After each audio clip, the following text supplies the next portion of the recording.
I am sorry. I am sorry for America having to tune in and get to see that version of the Cleveland Browns. If you're frustrated with this team, sound off in the comments section. I won't even have to guide you a certain way, whether it's with the offense, Baker, Stefanski. I don't know how you can be too upset with the defense. They did their job. If I told you before the game that the Ravens would only score 16 points and Lamar would throw 4 interceptions, 10 times out of 10 you say the Browns win that game. But Cleveland found a way to lose. So comment your frustrations below while this intro video rolls.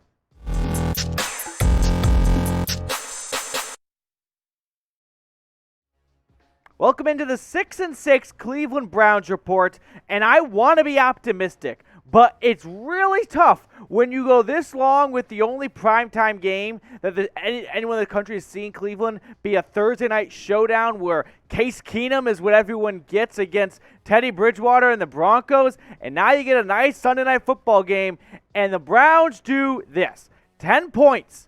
There's a lot to unpack here. Baker, we're going to get to him in a moment. We're going to go in depth on him because I'm frustrated with his play today, but I don't think it solely rests on him.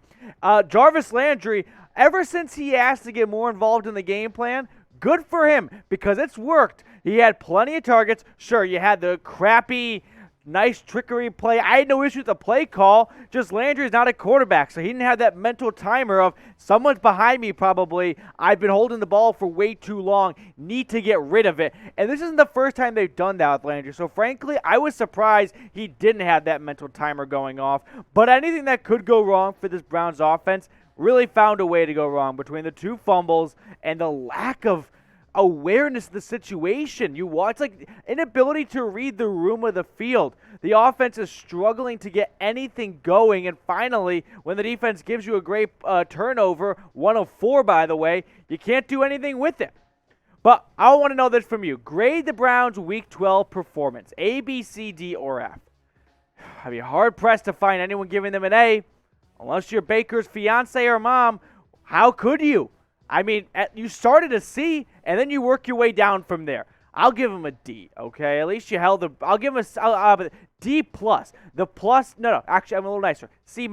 C- because of what the defense did today. That's why you're in the C category. But the offense, led by this guy, Baker Mayfield, here's where I kind of stand on Baker. I think the Browns fan base is torn on him because they don't believe multiple things can be true at once. Baker can have an okay game and the Browns still lose and not be his fault.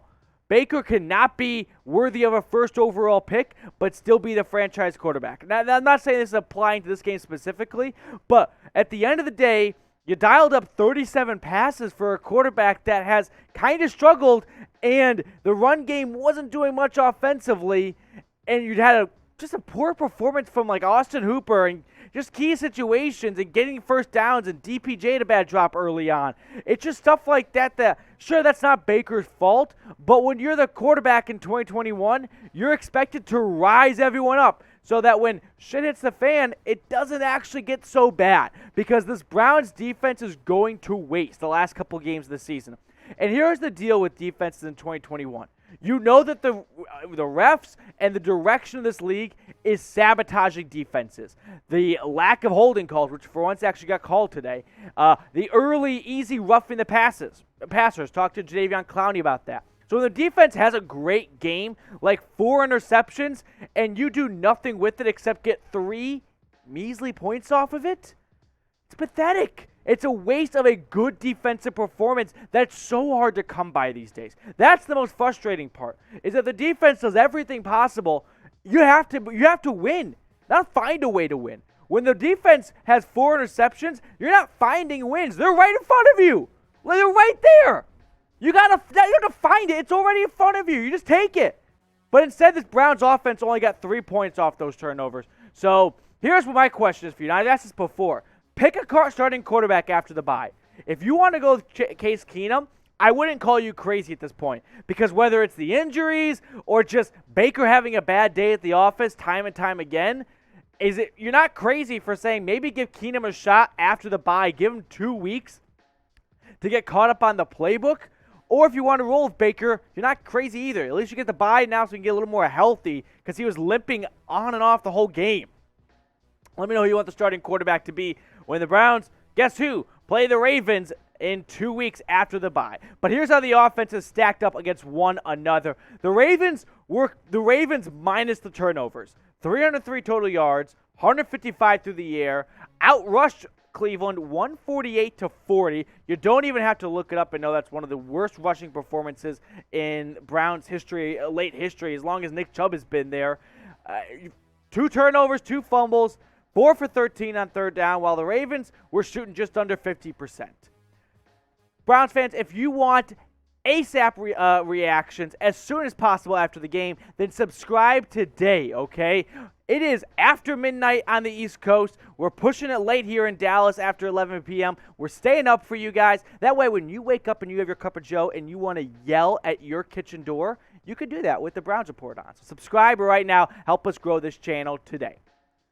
Jarvis Landry, thank you for showing up. You're one of the few guys that clocked in and earned your paycheck, in my opinion. 6 receptions for $111. I'm not very mad about that one trick fumble. Got no issue with the play call. You're on the road, Sunday Night Football. How about you pull out some bells and whistles and trying to pick up a huge win against your division rival in the Ravens? But you've done this play before. You should know how long you have to throw it. You had an eternity. That's props to your offensive line. By the way, Jack Conklin just saw a Twitter notification looking like he has a torn something in his knee, so I doubt he's going to be playing for the rest of the year. That's a big-time bummer. But on the ground, speaking of Jack Conklin, this was an abysmal rushing performance. I was excited for Kareem Hunt to get back, put in my fancy starting lineup, and we're not going to talk about fancy on the show, but Nick Chubb and Kareem Hunt just couldn't get it done on the ground today. And that speaks volumes to how great of a run defense Baltimore has, but this show isn't talking about Baltimore. We're talking about a dynamic top 2 rushing duo in the NFL that couldn't even together average 3 yards a carry. 6.2 for Nick Chubb, 2.9 for Kareem Hunt. The longest of the day was 9. And this is what I'm frustrated about. 15 carries combined for these two. That's not the DNA of this team. And this team didn't have to pass to get back in the game.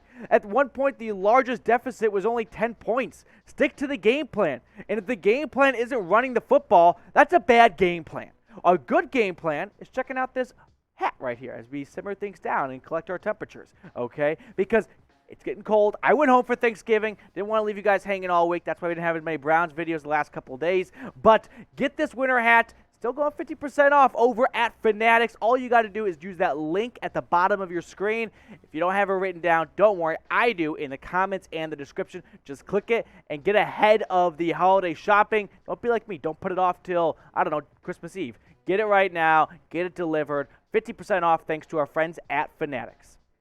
When you're on Sunday Night Football, one of the beauties is that Browns fans, or whatever the team is, a lot of players that only that fan base really knows and appreciates gets to get the exposure of the cameras and Chris Collinsworth, because I love Chris Collinsworth. I know people don't like him. I like him. But my biggest star of Sunday Night Football, this guy. And this is no surprise. JOK has been showing it all year long that if he was healthy, he's second, maybe third in Defensive Rookie of the Year candidate behind Micah Parsons and Pat Surtain in Denver. Here's your second-round pick right now, and 12 tackles, half a sack. But it's not like the 12 tackles. It's the kind of tackles he's making. He had that open field tackle. He just makes key stops, and he just doesn't look like a rookie out there. So it's very exciting to see what JOK is going to do. So that's my first star of the game. How about these four right here?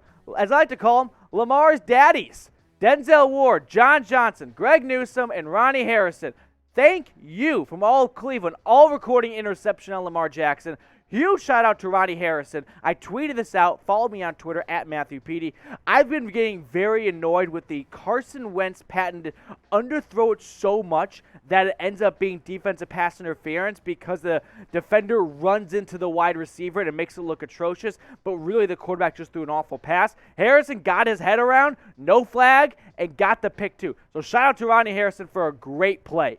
If you want to know what the playoff picture is, here it is. If you don't, close your eyes, skip ahead 10 seconds. Cleveland right now sits at 6-6. What's crazy is they have the same amount of wins as the Chargers, who are only 6-5. So while they look so far at the bottom of your screen, they're right there. They just lose, right? Big games. Now, they get the bye coming up, but one of the last teams to get it. So that's super helpful. And then they got games coming up against Ravens again. They go to Pittsburgh. They've got the Steelers again. I'm sorry, they got the Bengals again. So a lot of huge divisional games coming up for Cleveland. The Packers and the Raiders. So tough games. All those teams right now in the playoff contention. No bad Jets or Texans or Jags team. They would play the Texans, unfortunately. But do you think the Browns will make the playoffs? Flat out. Y for yes, N for no. As it looks right now, it doesn't feel that way just because of the way they're playing. But you're 6-6. All the losses except for one against only one bad-ish loss kind of looks like a good resume, but this isn't the college football playoffs. We're not going to talk about college football because that was a crappy Saturday for Buckeye fans as well. So let me know in the comment section, will the Browns make the playoffs? Y for yes or N for no?